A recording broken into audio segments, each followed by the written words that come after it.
Rád vás opäť vidím, tentokrát už v 5. časti kurzu, kde sa zameriame na využitie troch najefektívnejších cvičebných a masážnych pomôcok, ktoré vám môžu výrazne uľahčiť a zefektívniť odstránenie bolesti hlavy a migrény od krčnej a hrudnej chrbtice. Ukážeme si, ako správne používať tieto pomôcky, aby ste dosiahli lepšie uvoľnenie a celkovo vyšší účinok z cvičení.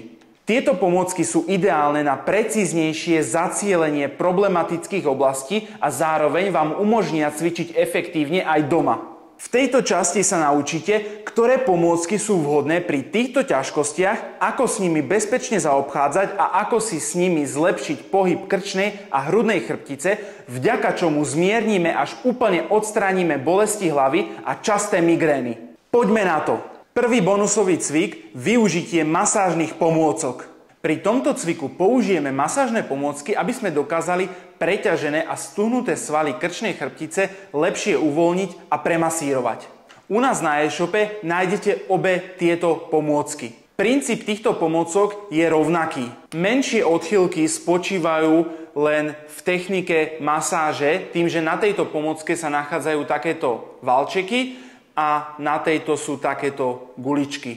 Pri tomto cviku, teda v prvej variante, použijeme masážnu pomôcku s valčekmi. Sadneme si na stoličku a valčeky si môžeme kľudne vytočiť, tým, že sa dajú tie valčeky takto otáčať, tak si ich najskôr vytočíme do takejto horizontálnej polohy a dáme si túto masážnu pomôcku za hlavu na oblasť krčnej chrbtice. V tejto polohe si následne krásne premasírujeme svaly krčnej chrbtice. Je to veľmi príjemné a uvoľňujúce na vašu krčnú chrbticu. Ukážem vám to aj z tejto strany, aby ste si to dokázali lepšie predstaviť. Čiže umiestníme pomôcku na oblasť šie a krčnej chrbtice a v tejto pozícii následne krásne si takto premasírujeme a pouvoľňujeme stuhnuté svaly. Rukami si prispôsobujeme intenzitu masáže.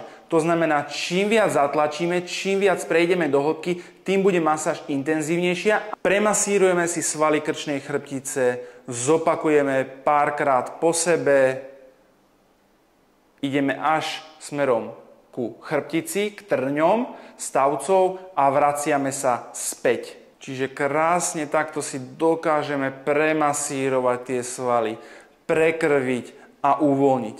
Je to veľmi príjemné a nemusíme pritom vykonávať žiadny extra pohyb. Tieto masážne pomôcky sú za nás veľmi efektívne a my sami ich používame v našej praxi. Následne môžeme použiť túto druhú pomôcku, kde sú takéto guličky. Opäť chytíme si masážnu pomôcku, dáme si ju na krčnú chrbticu a takýmto spôsobom si premasírujeme svaly krčnej chrbtice. Opäť pri tejto masáži môžete použiť nejaký gel. To znamená, že nagelujete si, namažete si krčnú chrbticu, vezmete si pomôcku a krásne takýmto spôsobom si ju potom uvoľníte a premasírujete. S touto pomôckou sa dostanete úplne až na záhlavie, pozatláčate, robíte takéto krúživé pohyby, čiže pozatláčate jednotlivé konkrétne bolestivé body, premasírujete si krásne tú krčnú chrbticu. Môžete ísť kľudne nižšie, pozatláčať, vyššie, opäť pozatláčať. Krúživé pohyby a dostanete sa postupne až na samotné záhlavie. Takisto potom môžete robiť aj pohyby do jednej strany, do druhej strany. Stlačíte si masážnou pomôckou svaly krčnej chrbtice a budete pohybovať na jednu, na druhú stranu. Je to veľmi efektívne a uvoľňujúce. Vaša krčná chrbtica a svaly na nej budú po tejto masáži oveľa voľnejšie. Pri druhom bonusovom cviku použijeme takýto stretcher naťahovač krčnej chrbtice. Tento stretcher slúži k tomu, že nielenže nám uvoľní krčnú chrbticu, ale takisto nám uvoľní jednotlivé stavce krku. To znamená, že pokiaľ máte bolesti krčnej chrbtice, prípadne vám vyžaruje bolesť do horných končatín a dochádza tam k nejakej kompresii a útlaku nervu, práve tento stretcher vám dokáže urobiť trakciu krčnej chrbtice, vďaka čomu sa zmierni tento tlak a ustúpia aj spomínané bolesti. Tento stretcher je dobré používať priamo na podlahe, niekde doma, na koberci alebo kdekoľvek. Nie je dobré využívať nejakú mäkkú posteľ. Tento stretcher by mal byť na nejakom tvrdšom, pevnejšom podklade.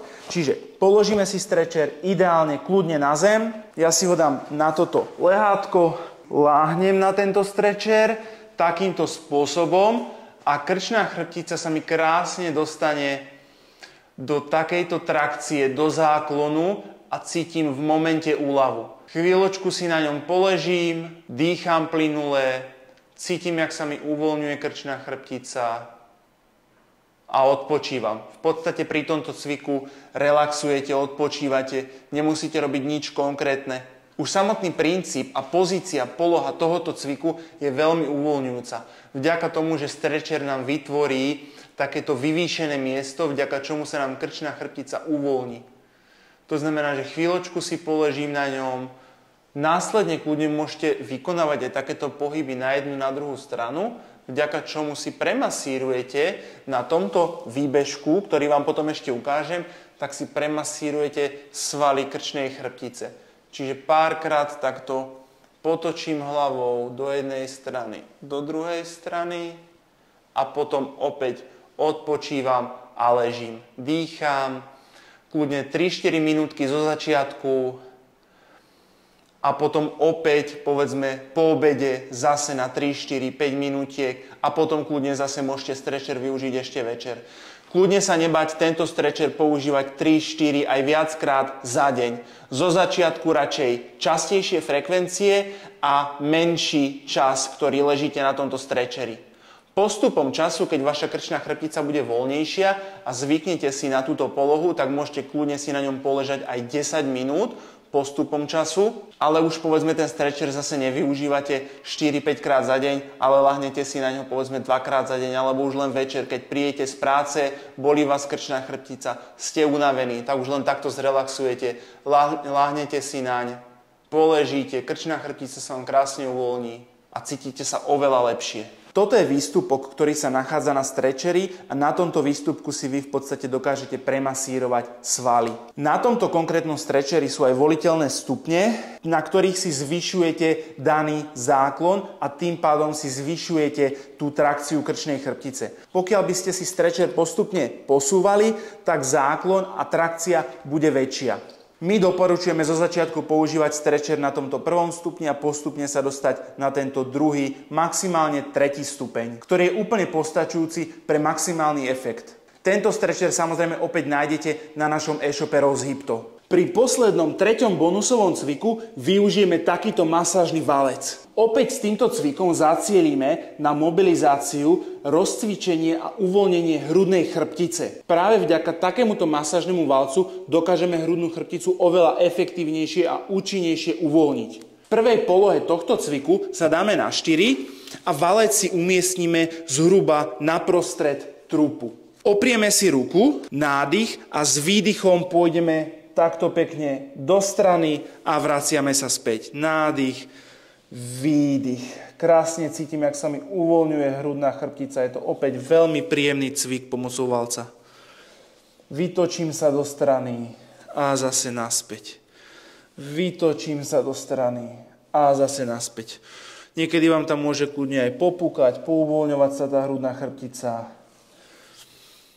Snažíme sa, aby táto ruka bola viac menej v rovine a túto druhú ruku po valci smerom do strany a zase naspäť. Nádych v základnej pozícii s výdychom do strany. Nádych, výdych.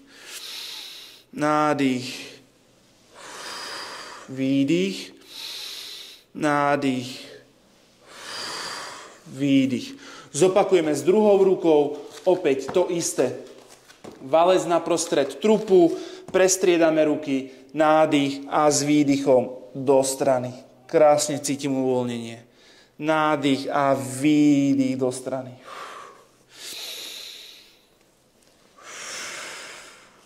Nádych, výdych. Nádych, výdych, ešte raz. Výdych. A posledný krát. A výdych. Tento valec môžete použiť aj pri druhom cviku, a to takým spôsobom, že si ho dáte na hrudnú chrbticu, láhnete si naň, nohy pokrčíte, dáte si ruky za hlavu a necháte si takto do záklonu prepadnúť tú hrudnú chrbticu, zakloníte sa, predýchate chvíľku a vraciate sa späť. Opäť. S výdychom do záklonu. Uvoľním sa pri tom a vraciam sa späť. Opäť do záklonu. Uvoľním sa a vraciam sa. Opäť je to veľmi príjemné. Vykonávate len minimálny pohyb. Ale práve tá hrudná chrbtica, ktorá je neustále v predklone, má kyfotické zakrivenie, tak ideme práve teraz do kompenzačného opačného pohybu, čo je veľmi príjemné a uvoľňujúce. Ešte v druhom zábere, aby ste si to dokázali lepšie predstaviť, ľahnete si, dáte si ruky za hlavu, do záklonu a zase naspäť. S výdychom uvoľníte, predýcháte. Následne kľudne môžete aj zdvihnúť zadok, ak máte pokrčené nohy, zdvihnete zadok, tlak bude následne trošku intenzívnejší, ale zase je to o niečo efektívnejšie a teraz len takéto pohyby dopredu, dozadu. Hej? Dopredu, dozadu, opäť budete cítiť o niečo väčší tlak, ale o to väčšie uvoľnenie. Čiže takýmto spôsobom zadok zdvihnete a párkrát pohybujete smerom dopredu, dozadu a rolujete, uvoľňujete, masírujete si tú hrudnú chrbticu a tie svaly. Opäť je to veľmi príjemné. Takúto masáž s týmito masážnymi pomôckami doporučujeme zopakovať takisto viackrát za deň. Ideálne, pokiaľ kombinujete cviky, ktoré sme si ukázali v predošlých častiach, s týmito masážnymi pomôckami. Výsledky sú tak oveľa rýchlejšie a efektívnejšie. Vďaka čomu cítite úľavu nielen na krčnej chrbtici, ale takisto aj na hrudnej chrbtici a zmiernenie bolesti hlavy, prípadných migrén oveľa rýchlejšie. Pre zefektívnenie celého cvičebného procesu určite práve preto doporučujeme tieto masážne pomôcky využiť. Všetky tieto masážne pomôcky nájdete na našom e-shope Rozhybto a môžete pritom využiť zľavový kupón RZHT1, vďaka čomu dostanete až 10% zľavu. Máme pred sebou ešte poslednú, 6. časť, kde si v jednoduchosti a v skratke zhrnieme, ako správne fungovať počas dňa tak, aby sme predchádzali bolestiam a eliminovali vznik problémov s krčnou chrbticou, ktoré spôsobujú bolesti hlavy a migrény. Teším sa na vás v poslednej 6. časti online kurzu.